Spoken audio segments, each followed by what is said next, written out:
우리가 성삼위 하나님을 어떻게 잘 알고 믿을 수 있을까요? 성경에 보니까 성부께서는 그리스도를 약속하셨다고 나오지 않습니까? 대표적으로 구약에 보게 되면 창세기 3장 15절 여자의 후손을 약속하셨고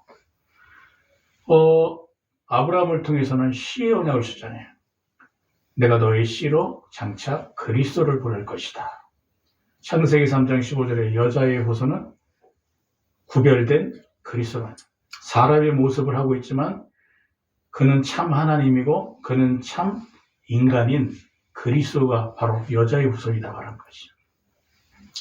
그리고 성경 곳곳에 보게 되면 가나안 땅을 떠나지 말아라. 가나안 땅에 오실 그리스도를 예표하고 있는 것이죠. 그래서 그리스도에 대한 관점으로 여호와께서 하신 말씀들을 보게 되면 여호와께서 하신 말씀들에 대한 깊은 의도를 알 수 있게 되는 것입니다. 예수님을 어떻게 알 수 있죠? 우리가 예수님을 왜 믿죠? 예수가 그리스도 일을 했기 때문에 우리가 예수를 믿는 것이잖아요. 그리고 우리가 예수가 그리스도이시기 때문에 그를 통하여 우리가 예수를 알 수 있는 거 아니겠습니까? 그렇죠? 성부, 성자, 성령은 그리스도를 약속하셨고 그리스도 일을 하셨고 그리스도를 증언케 하시는 것인데 이 그리스도가 빠진 부분들을 가지고 성삼위 하나님을 알고 믿는다는 것은 결국에는요 종교생활하는 것이거든요. 나의 열심과 나의 의와 나의 노력이죠. 그러니까 바울은 예수가 그리스도이심을 강조한 사람이거든요. 그래서 바울을 두고 전도자라고 말해요. 전도자는 예수가 그리스도이심을 전하는 자. 그런데 다른 복음을 쫓고 있다는 것이죠. 그래서 바울은 말합니다. 하늘에서 내려온 천사라 한다 할지라도 내가 너에게 전한 복음의 다른 것을 전하게 되면 저주를 받을지어다. 2장에 보게 되면 베드로의 외식에 대해서 나오잖아요. 베드로가 이방인과 같이 식사를 하다가 율법자들이 저기서 걸어오는 걸 보고 자기가 지탄받을 게 뻔히 보이니까 도망해버리는 거예요. 이것을 두고 바울이 베드로를 책망했다고 말하지 않습니까? 네가 예수를 그리스도로 믿고 구원을 받는다라고 말하면서 예수가 그리스도라고 말한다고 하면서 설교를 하는 설교자가 메신저가 어찌하여 저 율법자들이 오게 될 때 외식을 하며 도망갔느냐. 그것은 너가 예수 그리스도를 믿으면서도 다른 것 하게 될 때 구원을 얻을 수 있다라고 다른 것 강조하는 그 율법자들이 전하는 부분들이 두려워서 그들에게 책망을 받을까봐 너희가 피한 것 아니겠냐라고 말하셨어요. 바울은 오직 예수 안에만 구원이 있고 예수가 그리스도 되심을 강조한 게 바울인 것입니다. 예수께서 말씀하셨잖아요. 소금의 비유에 관해 말씀하시면서 복음이 정교화되는 것을 우려해서 하신 말씀. 소금이 만약 그 맛을 잃으면 어떻게 된다고요? 밖에 버려져 많은 사람들에게 짓밟히게 될 것이다. 이게 우리 신자들이 목회자가 교계가 예수가 그리스도의 심을 강조하지 않고 다른 거 강조하게 될 때 이러한 일들이 일어날 것이라고 예수께서 말씀하신 것이거든요. 우리가 최초의 초대교회와 바울이 전했던 복음을 강조하는 이유가 여기 있는 거예요. 그래야 저주와 재앙 사단이 꺾이고 하나님의 나라가 임하고 하나님이 기뻐하시면서 하나님이 인정하시잖아요. 영적으로 보이지 않게 지금도 시공간을 초월하며 역사하고 있는 사탄과 악령의 역사가요. 허시탄탄 우리를 노리고 있지 않습니까? 우리 가문, 후대 노리고 있잖아요. 근데 이 일을 막는 게 바로 예수가 그리스도. 그리스도의 삼중직. 그 그리스도에 관하여 이 메시지를 전하게 될 때요. 저주와 재앙, 사탄이 꺾이게 되는 것입니다. 그리고 하나님의 나라가 임하게 되는 것입니다. 아멘. 이 예수가 그리스도는 복음을 전하는 곳에 여러분들이 있게 될 때 여러분들의 영은 삽니다. 아멘. 그러니까 눈에 보이지 않는 영적인 어마어마한 축복이 사실은 여러분들에게 임하거든요. 교회는 이 사실을 전하는 것이 교회입니다. 세상의 교훈, 또 세상에서 알지 못하는 부분들을 성경에서 찾아서 빗대어서 뭐 새로운 진리를 전하고 사람들에게 계몽운동을 펼치는 게 교회가 아니라니까요. 교회는 예수가 그리스도이심을 전하는 것입니다. 그 예수를 믿게 될 때 구원을 받게 되는 거예요. 예수 안에 있는 이 그리스도 안에 있는 놀라운 영적인 축복을 전하는 것이 바로 교회라. 이것을 전해야 하나님이 기뻐하시고 인정하시게 되는 것이죠. 성경은 그리스도에 관해 기록해 놓은 것이 성경입니다. 할렐루야. 아멘. 그래서 성경 어딜 펴서 보고 읽더라도 그리스도가 발견돼야 되고요. 성경의 그 어떤 성경 본문으로 설교자가 설교를 할 때도 그리스도가 전달되어야 되는 것입니다. 오늘 우리가 함께 본 성경 본문엔 종교화된 교계 지도자들의 모습을 여실히 볼 수 있죠. 대제사장과 장로들이 나오잖아요. 오늘 우리가 함께 성경을 길어서 다 읽지 못했지만 예수님과 대제사장과 장로들의 만남에 대해서 기록되어 있는 게 성경입니다. 근데 안타깝게도 마찰이 일어나게 돼요. 이 마찰이 어떤 마찰인가? 예수님이 성경을 가지고 성전에서 사람들을 가르치고 있다 보니까 대제사장과 장로들이 찾아와가지고 예수님에게 책망을 하는 거예요. 네가 누구에게 이 권위를 받아서 이 성전에서 사람들을 가르치느냐? 그러면 예수님은 하나님의 아들이시고 하나님이 보내신 하늘의 권위를 가지고 있는 분이신데 그분이 그리스도신데 대제사장과 장로들이요 예수님을 책망하는 거였죠. 참 아이러니하지 않습니까? 그때 예수님이 세례 요한의 이야기와 두 아들의 비유를 들면서 대제사장과 장로들에게 교훈을 주시는 것이 오늘 성경 본문이 되고요. 세례 요한이 하늘에서 왔느냐 아니면 사람들에게서 왔느냐? 세례 요한의 세례가 하늘에서 왔냐 사람에게서 왔냐라고 예수님께서 반문을 하시는 거예요. 그때 대제사장과 장로들이 아무 말 못하는 거죠. 왜냐? 하늘에서 왔다고 얘기하게 되면 그러면 너희는 왜 세례 요한의 세례를 받지 않았냐라고 예수님에게 책망을 받을 것이고 반대로 사람에게서 왔다 하게 되면 사람들이 세례 요한을 아주 인정하고 있잖아요. 따르고 있잖아요. 그러니까 백성들에게 책망을 받을까 봐 이러지도 못하고 저러지도 못하는 그때 예수님께서 예언을 드신 겁니다. 아버지의 뜻이 무엇인지. 아버지가 큰아들과 두 아들에게 일을 시켰다. 큰아들은 예 알겠습니다. 아버지 일할게요 해놓고 일을 안 했다. 둘째 아들은 싫어요 아빠 일 안 할래요 라고 얘기했다. 그런데 큰아들은 끝까지 아버지의 뜻을 따르지 않고 일을 하지 않았고 대답은 했지만 일을 하지 않았다. 그러나 둘째 아들은 돌아서서 뉘우치고 일을 했다. 그 다음에 이 둘 중에 누가 아버지의 뜻을 행하였느냐?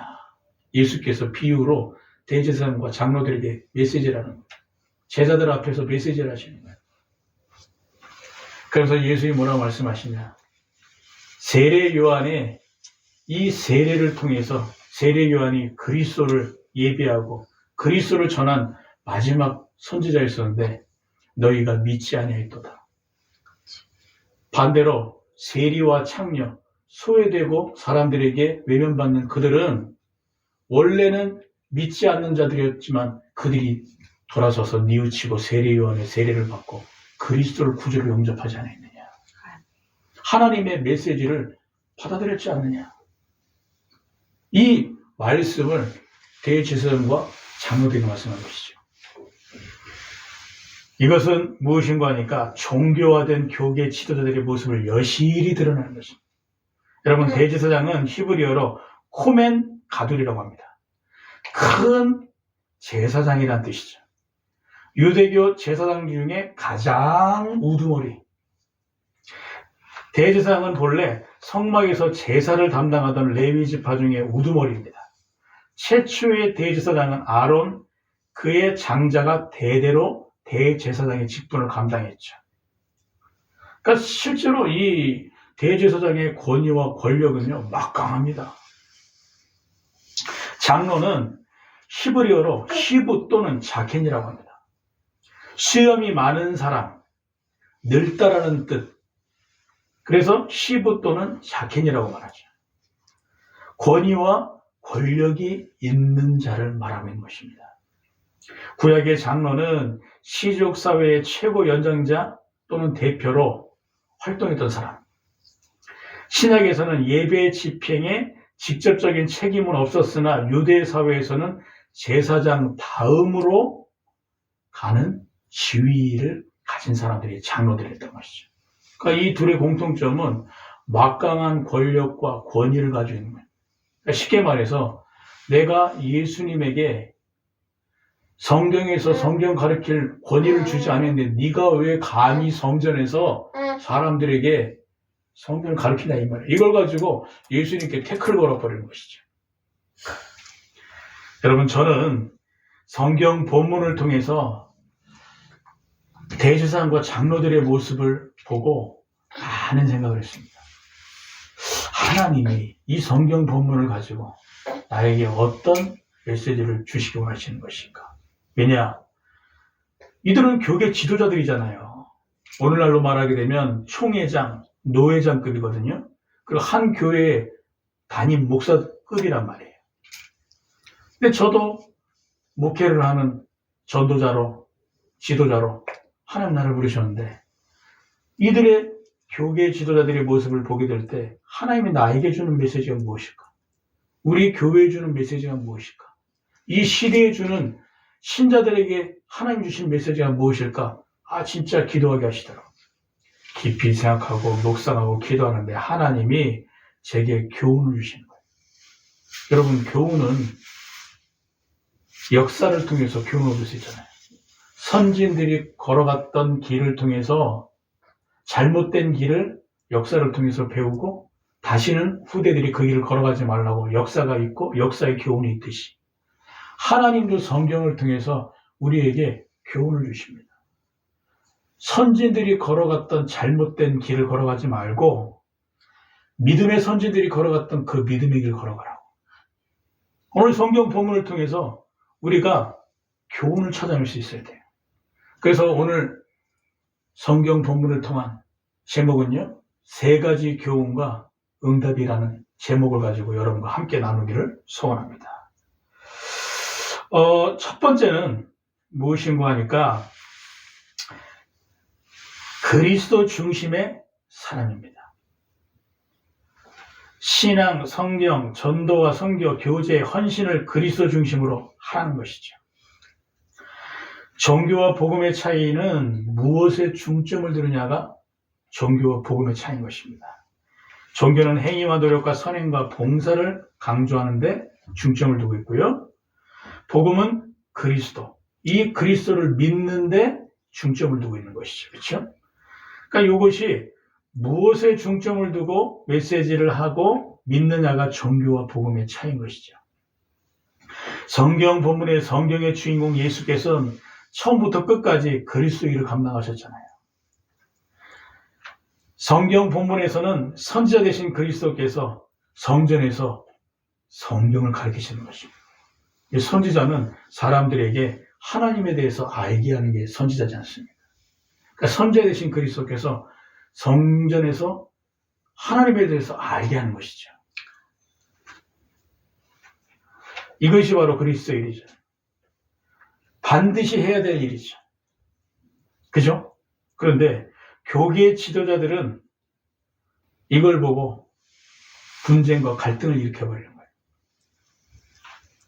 예수님이 과연 이런 일이 일어날 것을 모르셨을까요? 저는 예측을 했다고 보거든요. 근데 그럼에도 불구하고 성전에 올라가셔가지고요, 대제사장과 장로들에게 책망을 받고 분쟁과 이 문제를 일으키면서도요, 성경을 가르치시잖아요. 그 이유는 바로 무엇인가 하니까 제자들에게 그리스도 중심의 사람이 되라고 교훈을 주시는 거예요. 제자들에게. 성경 본문의 대제사장과 장로는 신앙, 성경, 헌신 다 하는데 중심이 그리스도 중심이 아닌 거예요. 신앙생활하고 다 하는데 열심히 특심인데 하나님을 잘 믿고 섬기고 율법을 지키고 행하는데 그리스도 중심이 아니에요. 율법과 행위 중심이죠. 그 증거가 예수께 질문하죠. 누가 이런 권위를 받아 가르치느냐? 예수께 질문한 거예요. 대제사장과 장로들이. 이 말은 내가 너희에게 이 권위를 주지 않았는데 어디서 감히 가르치느냐 이 말이죠. 이들은 예수님의 소문을 들었을 거 아니에요. 또 우연이라도 길을 가다가도 예수께서 수많은 사람들을 치유하시는 역사를 직접 봤을 거 아니에요. 그죠? 만약 저들이 그리스도 중심의 신앙을 가졌다면 달랐을 것입니다. 구약에 예언된 그 그리스도가 예수신가? 라고 생각할 수 있었겠죠. 그리고 예수의 행적이 선지자들의 예언 성취가 맞는가? 라고 연구할 수 있었겠죠. 대제사장과 장로들이 교계 최고의 지도자들이고 교계 지도자들인데요. 그리스도 중심의 신앙이 아니다 보니까 예수가 그리스도로 2000년 만에 오셔가지고요. 말씀 성취의 최고의 축복의 자리에 함께 했었음에도 불구하고 예수를 그리스도로 믿지 않고 있는 안타까운 현실.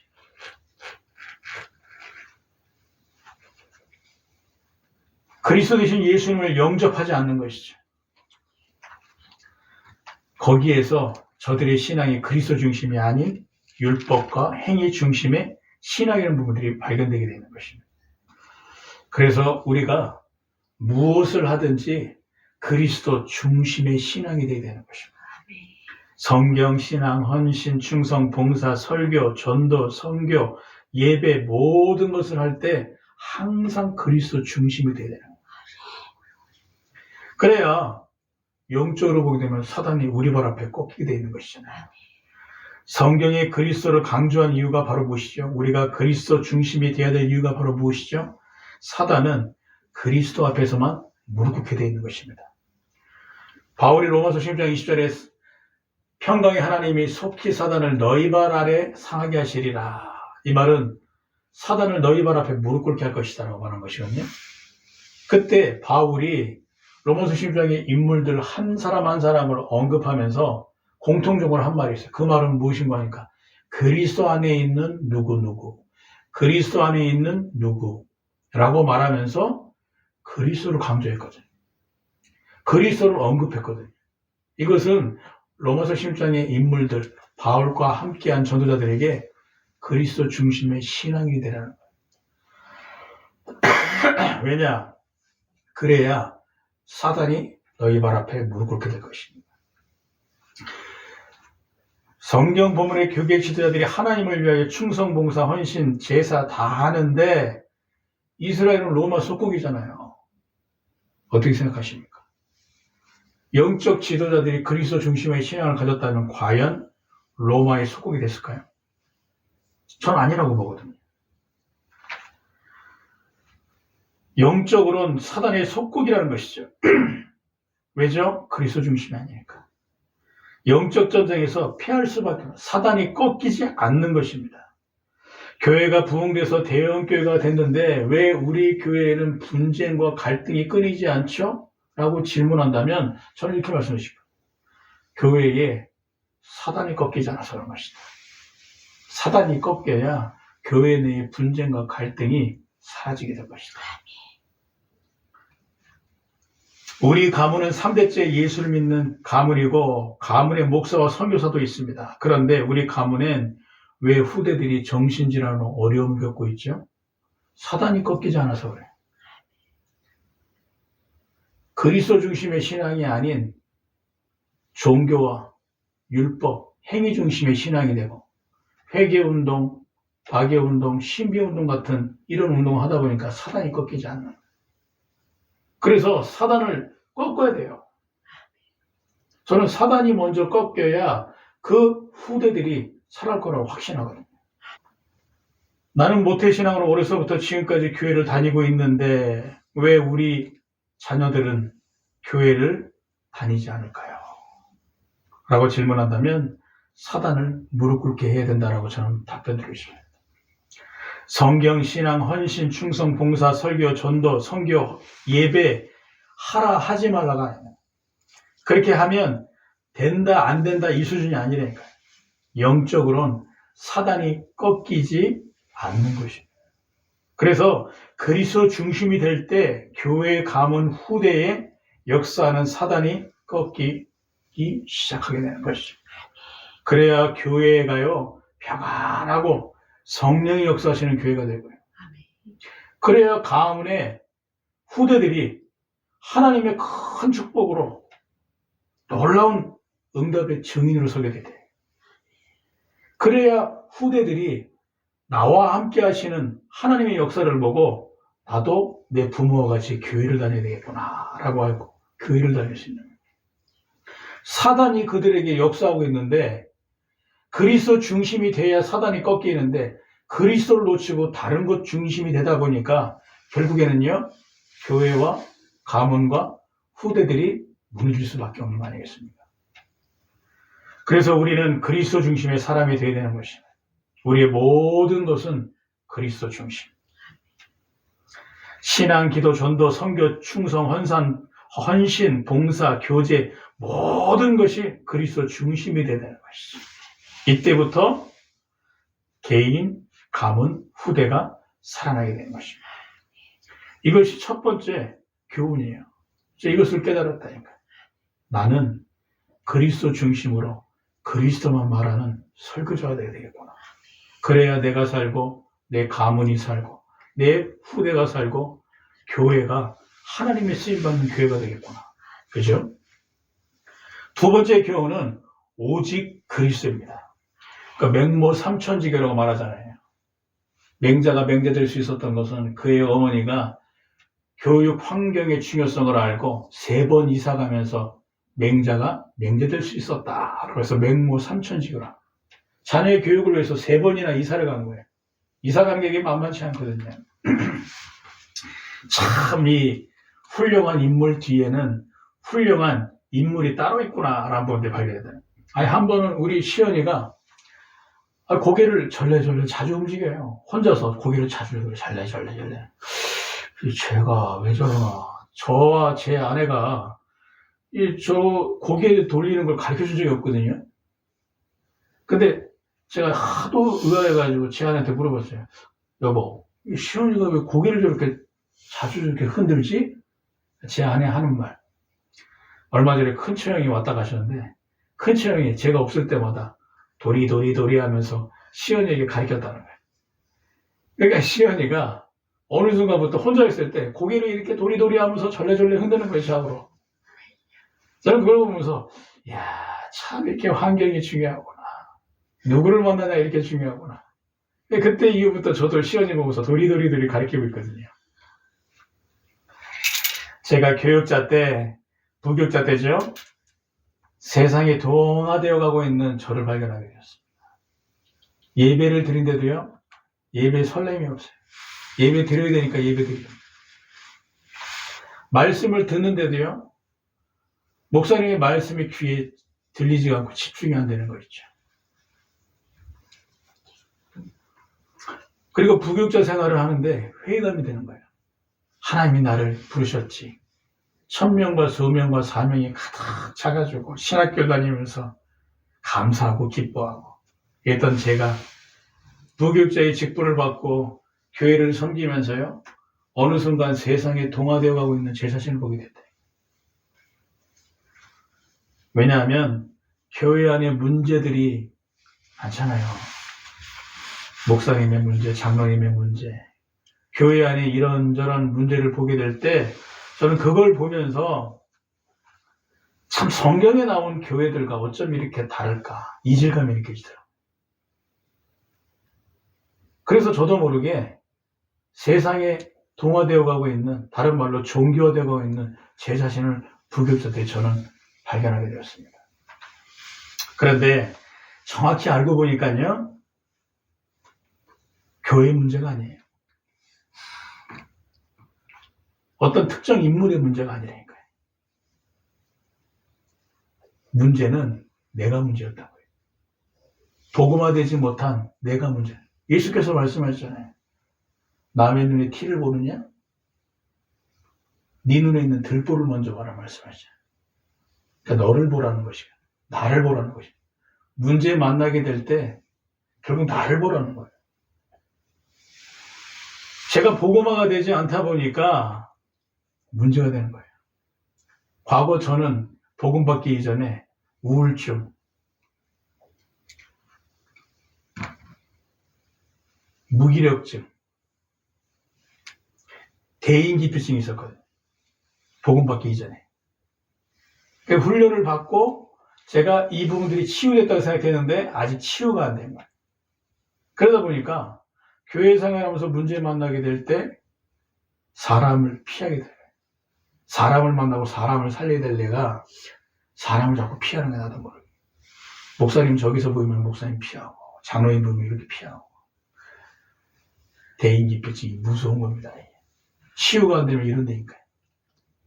나는 분명히 전도사인데, 직분은 분명히 부교육자인데, 교회의 문제와 내 문제가 부딪혀버리니까. 내가 아직 치유가 안 되다 보니까 부딪히는 거예요.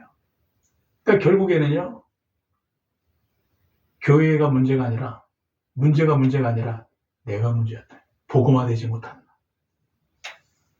그러니까 우울증이 있고 무기력증이 있다 보니까 사역을 하는데도요, 힘차게 사역을 못하죠. 지속이 안 되는 거지. 자꾸 한계를 만나는 거예요. 주저앉게 되는 거죠.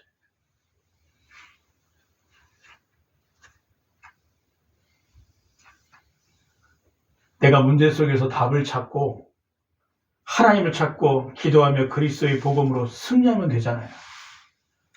바울은 말했지 않습니까? 빌립보서 4장 13절에 보니까 내게 능력 주신 자에서 내가 모든 것을 할 수 있느니라. 복음화된 바울은 내가 무엇인지 그리스도 안에서 할 수 있다. 이게 복음화된 사람의 신앙 고백입니다.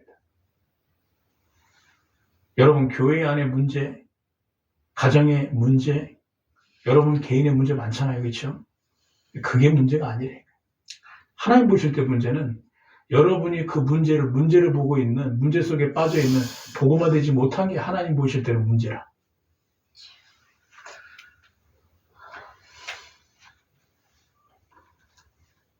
제가 하나님의 은혜로 어느 날 이걸 보게 된 이후에 나는 그리스도가 아니라 오직 그리스도 될 사람이구나 라고 깨달았습니다. 여러분 우리가 그리스도를 믿고 구원받았잖아요. 근데 여기에서 그치면 안 된다니까요. 그리스도로 우리의 각인뿌리 체질이 바뀌어야 돼요. 어느 정도로요? 완전 복음화돼서 누구를 만나도 어느 곳에 있어도 문제되지 않고 하나님의 축복의 역사를 일으킬 만큼 복음화. 내가 바뀌면 모든 것을 다 바꿀 수 있지 않습니까? 그렇죠? 성경 본문에 예수께서 큰아들과 작은아들의 비유를 통해서 큰아들은 대제사장과 장로들의 변질된 율법화된 모습을 뜻하는 것으로 이들에게 깨달으라고 비유를 주셨던 것이죠. 한마디로 그리스도를 놓친 너의 자신들의 모습을 보라는 것입니다. 하나님이 이스라엘을 선택하셔가지고 이스라엘에게 그리스도의 약속의 말씀을 주셨잖아요. 그걸 가지고 언약의 말씀을 합니다. 이게 이스라엘 역사란 말이에요. 그런데 어느 날 세월이 지나 세상에 동화된 이스라엘. 그리스도의 복음을 놓치고 율법화, 종교와 행위 중심으로 뒤바뀌어버린 이스라엘. 그리고 그 중심에 영적 지도자들이 있다는 사실을 예수께서 짚어주시는 것이죠. 이것이 큰아들의 비유인 것입니다.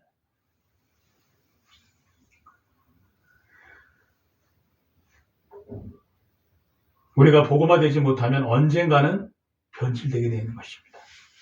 우리는 우리 생에 다하는 그날까지 오직 그리스도 해야 될 이유가 바로 여기 있는 것이죠. 그래야 우리가 복음화 될 수 있는 것입니다. 우리 가정, 우리 교회 복음화되기 위해서는요, 오직 그리스도 되네. 바울은 말했잖아요. 이미 얻었다 함도 아니요, 이미 이루었다 함도 아니다. 이건 그리스도께 잡힌 바 된 것을 향하여 나는 끝까지 나아간다. 푯대를 해결한다. 이게 무엇인가? 바울이 오직이래. 나는 그리스도가 아닌 오직 그리스도다. 그리고 바울은 말하였습니다. 나의 달려갈 때가 주 예수께 받은 사명을 감당하니 내 생명조차 조금도 아끼지 않는다. 이 무슨 말이죠? 바울의 오직인 것입니다. 바울은 아는 거예요. 복음화의 중요성. 내가 과거에 바리새인으로 있었을 때 내가 율법을 중심으로 지켰었던 내 자신 아는 거죠. 그리고 그리스도를 구주로 영접하고 복음으로 완전히 복음화 되는 그 과정에 자기 자신 안에 올라오는 다른 것들을. 그러니까 바울이 고백하잖아요. 로마서에 보게 되면 오라 나는 공고한 자로다. 이 사망의 구에서 누가 나를 건져내랴. 이 바울도 저처럼 제가 부교체 생활 때 갈등했던 것처럼 복음화의 필요성을 발견하고 갈등했었다는 것이에요. 누구나 그리스도를 구주로 영접하고 그리스도의 참 제자가 되어가는 과정 중에 이 일이 일어납니다. 왜냐? 창세기 3장, 6장, 11장에 사단이 나중심, 물질, 성공 중심으로 여러분들의 각인, 뿌리, 체질을 이미 잘못된 것으로 각인, 뿌리, 체질을 해놨으니까. 이것이 그리스도의 복음과 하나님의 말씀과 부딪히게 될 때 드러나는 거예요.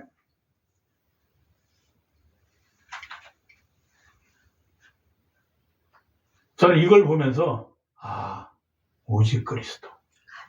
대제사장과 장로들이 정말 놓친 그리스도를, 이스라엘이 놓친 그 그리스도를 나도 저렇게 놓칠 수 있다. 그래서 나는 복음화되기 위해서 오직 그리스도 하게 된다. 세 번째 교훈은 구원은 그리스도 안에만 있다는 것이죠. 우리가 구원받을 수 있는 건 예수가 그리스도이심을 알고 믿을 때 구원을 받을 수 있는 것입니다. 전 여러분들에게 한번 질문 드려볼게요. 대제사장과 장로들이 구원을 받았을까요? 못 받았을까요? 구원을. 한번 생각해 볼 만하잖아요. 그렇죠? 저는 확신하건대 구원 못 받았다고 확신하거든요. 그럼 반문할 수 있잖아요. 아니 저분들이 교계 최고의 지도자들인데 그 말이 되냐. 근데 저는 확신합니다. 구원 못 받았다. 예수께서 말씀하시잖아요. 세리와 창녀에겐 구원이 있다라는 부분들을 믿음으로 설명하면서 세례 요한이 행한 그 전한 메시지와 행한 행위를 대제사장과 장로들이 쫓지 않고 믿지 않았다고 말했거든요. 믿음이란 부분들을 예수님이 말씀하시고. 그러나 세리와 창녀들은 믿었느니라 라고 말합니다. 그러니까 예수님이 고도의 메시지를 돌려서 이렇게 메시지 하시는 거예요. 반대로 성경 본문의 지도자들에게는 구원이 없다는 거예요. 왜죠? 예수가 그리스도이심을 믿지 않으니까 구원이 없는 거예요. 여러분 우리가 우리의 행위로 구원받을 수 있습니까? 못 받잖아요. 우리가 구원받을 수 있다는 근거가 무엇입니까? 예수가 그리스도이심을 우리가 믿기 때문에 구원받을 수 있는 거예요. 이게 우리의 근거잖아요. 근데 대제사장과 장로들은 교계 최고의 지도자들이고 권위와 권력을 가지고 있는 사람들인데 하나님을 섬기는 지도자들인데 예수가 그리스도이심을 믿지 않았다니까. 그 증거 예수님께 말하지 않습니까? 네가 무슨 권위로 여기서 성경을 가르치느냐. 성경 본문의 교계 지도자들은요 신앙이 대단한 사람들입니다. 율법에는 흠이 없고 성경을요 달달달달 암송하고 다니는 사람들이에요. 저는 이렇게 성경을 보면서 여러분들에게 성경을 가지고 설명해주고 하잖아요. 그렇죠? 근데 이분들은 성경을 외우는 사람들이에요. 그러니까 율법의 행위로는요 완벽한 사람들이 하루에 3번씩 기도하고 우리 어머니 하루에 3번씩 한 번도 빼먹지 않고 기도하려고 막 몸부림치시는데 저는 그것만 봐도 참 대단하다는 생각이 드는데 저는 솔직히 그렇게 못하거든요. 근데 이분들을 여러분들이 가까이 두고 한 일주일만 같이 지내다 보면 여러분 그분들 존경하게 될 거예요. 야, 진짜 신앙인이구나. 보이니까. 신앙을 가지고 신앙 행위하는 신앙생활이 우리랑 레벨이 다르니까 인정할 수밖에 없어요. 그런데 예수께서는 예수를 그리스도로 믿지 않는 저들에겐 구원이 없다는 것입니다. 그래서 저는 성경 본문의 지도자들 구원 못 받았다고 확신한 것입니다. 왜? 예수께서 말씀하셨잖아요. 세리와 창녀는 세례 요한의 복음을 듣고 구원을 받았는데 믿음으로요. 너희들은 세례 요한의 구원의 복음을 안 받았잖아. 이건 뭐냐? 내가 구약에 예언된 그리스도인데 내가 지금 이렇게 성전에 와서 성전의 주인공이 바로 난데 성전에 와서 성경을 가르치고 있는데 쌍수 들고 반겨야 될 너희가 나를 그리스도로 믿지 않는구나. 그럼 어떻게 되죠? 구원 받을 수 있어요? 못 받아요? 구원이 없죠. 못 받는 거지. 이스라엘이 지금 전쟁 중이잖아요. 그렇죠? 과거 성경에서는 이스라엘이 선민이었습니다. 그런데 후대들이 2000년간 전 세계 유리방랑하고 지금 팔레스타인에서 전쟁이 일어나고 있지 않습니까? 그 이유가 뭔지 아십니까? 예수를 그리스도로 믿지 않는 거예요. 그러니까 그 하나님의 선민이 그리스도를 받은 그 주인공들이 결국에는요, 전쟁의 재앙 속에 있는 거예요. 그 2000년 동안 유리방랑한 이유가 예수님을 십자가에 못 박게 될 때 우리가 우리의 이름을 걸고 예수를 십자가에 못 박아라. 그 피가 만약에 잘못된 것이라면 우리 머리를 돌려라. 이 말은 무슨 말이냐? 예수가 그리스도 아니라고 확실하게 믿었던 사람들이 십자가에 예수를 못 박았다는 것입니다. 그 결과가 어떻게 됐죠? 이스라엘의 전쟁이 들이닥치면서 그 후대들이 2000년 동안 유리방랑하면서 전쟁과 재앙 속에서 후대들이 고통받아. 지금도 ING 진행되고 있다는 거예요. 이스라엘 전쟁, 팔레스타인 전쟁이 왜 이러느냐? 예수가 그리스도이심을 믿지 않기 때문에. 그리스도만이 전쟁과 재앙을 막으신 분이시거든요. 아직도 후대들이 저주와 재앙 가운데 있는 이유가 바로 여기 있는 것이죠. 구원받은 자에겐 그리스도 안에 저주와 재앙이 그리스도 안에서 끝난 것입니다.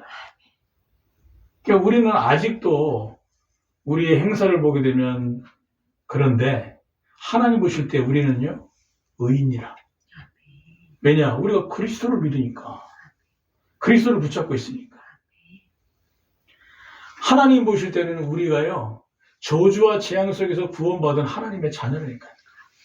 그래서 우리의 관점으로 우리의 행위와 우리의 수준과 이 중요한 부분들을 놓치고 보게 되면 이 하나님과 방향이 안 맞아요. 그리스도의 관점으로 나를 보고 그리스도의 관점으로 세상사를 보고 전 세계에 일어나고 있는 문제를 봐야 되는 것이죠. 구원이 그리스도 안에만 있다는 것입니다. 예수가 그리스도라는 사실과 이 예수를 믿는 자에게만 구원이 있다는 말을 예수님이 큰아들과 작은 아들 두 아들 비유를 통해서 대제사장들과 장로와 제자들에게 교훈을 주셨던 것이죠. 이 성경 본문이 그 내용입니다. 그래서 구원은 그리스도 안에 있는 것입니다. 할렐루야. 예수가 그리스도이심을 믿을 때 구원을 받을 수 있습니다. 할렐루야. 이 사실을 모르고 예수를 믿거나 이 사실을 알고 안 믿고 예수를 믿으면 성경 본문에 근거해서 구원이 없다는 것이죠. 대제사장과 장로의 구원이 없었던 것처럼. 제가 이 사실을 알고요. 제가 예수와 그리스도라는 사실을 알고요. 제가 현장에서 전도하게 될 때 제일 먼저 교회 다니는 사람들 찾아갔대요. 제가 과거에 다녔던 교회 그 알고 있던 사람들에게 이 사실을 전했다니까요. 근데 대다수가 안 믿는 거예요. 인정을 하지 않는 거예요. 참 안타깝더라. 그래서 제가 이걸 깨닫고 나서 우리 가문의 후대들에게 이 그리스도의 복음을 전했잖아요. 그리고 결혼하고 나서 제 아내의 사람들, 제 아내 가문의 사람들에게 다 교회 다니는 분들이니까 우리 처형들, 이분들에게 다 그리스도의 복음을 전했다는 거예요. 또 후대들에게 복음을 전했다는 거예요. 왜냐? 예수를 잘 알지 못하고 예수를 믿거나 교회를 다니는데도 예수를 안 믿고 교회 다니는 분들이 있으니까 이분들에게 예수가 그리스도이심을 전해서 구원을 진짜 선물해야 되겠구나. 먼저 된 우리가 예수가 그리스도이심을 항상 전하고 강조해서 절대로 이 사실을 모르고 또는 이 사실을 안 믿으면서 예수 믿고 신앙생활하는 분들이 있지 않도록 교회 다니는 신자가 없도록 해야 되는 것이죠. 이것이 세 번째 교훈인 것입니다. 그래서 결론으로 이 세 가지 교훈을 가진 사람들에게는요, 하나님이 세 가지 응답을 취하게 하십니다. 첫 번째가 그리스도 중심의 사람들에게 하나님의 시간표에 따라 하나님은 반드시 역사하실 것입니다. 이것이 응답. 저는 성경을 하나님의 말씀으로 믿거든요. 지금도 하나님의 역사는 일어나고 있다고 믿습니다. 성경은 그리스도 중심의 사람들이 하나님의 역사하신 것을 기록한 것이 성경이잖아요. 대표적으로 구약과 신약, 그렇죠? 저는 이 사실을 믿거든요. 그래서 그리스도 중심의 이 언약을 붙잡고 우리가 그리스도 중심의 사람이 된다면 하나님은 하나님의 시간표에 따라 구약과 신약의 역사했던 역사를 우리에게도 일으키실 것이다. 그래서 하나님의 역사가 하나님의 시간표에 따라서 일어날 것이다. 두 번째 응답은요, 오직 그리스도 안은 개인과 교회에겐 모든 사람들에게 존경과 인정을 받게 하실 것입니다. 세상에서 성공하는 건 간단합니다. 전문성과 평판만 좋으면 돼요. 타의 추정을 불허하는 전문성, 그리고 사람들에게 인정을 받는 평판만 좋으면 세상에서 인정받는다니까요. 뭐 대표적으로 롱런하는 연예인들 있지 않습니까? 뭐 유재석 씨 같은 분들, 그렇죠? 이분들 평판 좋거든요. 또 아주 전문성 있고. 세상 사람들이 한 분야의 장인들을 왜 인정하죠? 초심을 잃지 않고 끝까지 변함없이 일을 하니까. 그래서 장인들은 사람들에게 존경과 인정을 받게 되는 것처럼 우리가 나 중심, 물질 중심, 성공 중심이 아닌 그리스도 중심이 되게 되면 사람들이 우리를 인정해주고 존경해주게 되니까요. 그 성경에 보게 되면 안디옥 교회가 사도행전 11장에 인정을 받잖아요. 비로소 그리스도인이라 일컬음을 받았더라. 안디옥 교회를 보면서 야, 저 안디옥 교회는 진짜 오직 그리스도 하는 교회구나. 나 중심, 물질 중심, 성공 중심이 아닌 진짜 그리스도 하는 교회구나. 그러니까 사람들이, 불신자들이 인정해 주는 거예요. 저들은 그리스도인이다. 그래서 일컬음을 받을 만큼 우리도요, 오직 그리스도로 우리 개개인들이 복음하고 있으면요, 사람들이 우리를 존경하고 인정하게 돼요. 그래야 하나님의 일이 되어지게 되어 있는 거예요. 교회의 부흥은 따라오게 되어 있는 것이고요. 하나님이 우리를 통하여 하나님의 놀라운 행적을 나타내시게 되는 것이죠. 오직 그리스도 하는 개인과 교회에겐 모든 사람들에게 존경과 인정을 받게 하실 것이다. 세 번째, 구원은 그리스도 안에만 있다는 진리를 가진 자에겐 성경에 기록된 사도행전적 구원의 역사를 체험케 하실 것입니다. 초대교회는 예수 안에 죽은 자와 부활과 재림을 전파했잖아요. 예수 안에 있는 자들은 죽은 자에게도 부활이 있다는 거예요. 예수의 부활처럼. 그리고 예수께서 재림주로 오셔서 심판하실 것이다. 이 사실을 전했던 게 초대교회 메시지인데, 이걸 통해서 초대교회는 예수가 그리스도이심을 전했잖아요. 예수가 그리스도를 전하기 위해서 죽은 자의 부활과 재림에 대해서 설명해야 돼요. 그런데 놀랍게도 하나님은 이들에게 함께 하셨고 역사하셨잖아요. 그 증거가 사도행전이듯이. 이날에, 그날에 3,000제자, 5,000제자, 곳곳에 성령의 역사로 하나님이 사도행전에 나와 있었던 구원의 역사를 우리는 성경을 읽어서 알고 있잖아요. 성경에 기록된 사도행전적 구원의 역사가 구원은 오직 그리스도 안에만 있다는 진리를 가진 자에게 나타나게 되는 것이죠. 저는 그래서 이 세 가지의 응답을 여러분들에게 약속드리고 말씀을 맺을까 합니다. 기도하겠습니다. 하나님 감사합니다. 오늘 함께 나눈 말씀이 하나님이 우리에게 주신 말씀이 되게 하시고 이 말씀을 하나님 주신 말씀으로 믿는 우리 되게 하시고 이 말씀 성취를 우리 현장에서 체험케 하옵소서. 그래서 예수가 그리스도 되심에 참된 증인들로 우리 당대와 후대 천대기까지 쓰임받는 우리와 우리 교회 되게 하시고 이 말씀을 듣는 모든 사람들에게도 이 동일한 응답과 축복이 나타나게 하옵소서. 예수 그리스도의 이름으로 기도드리옵나이다. 아멘.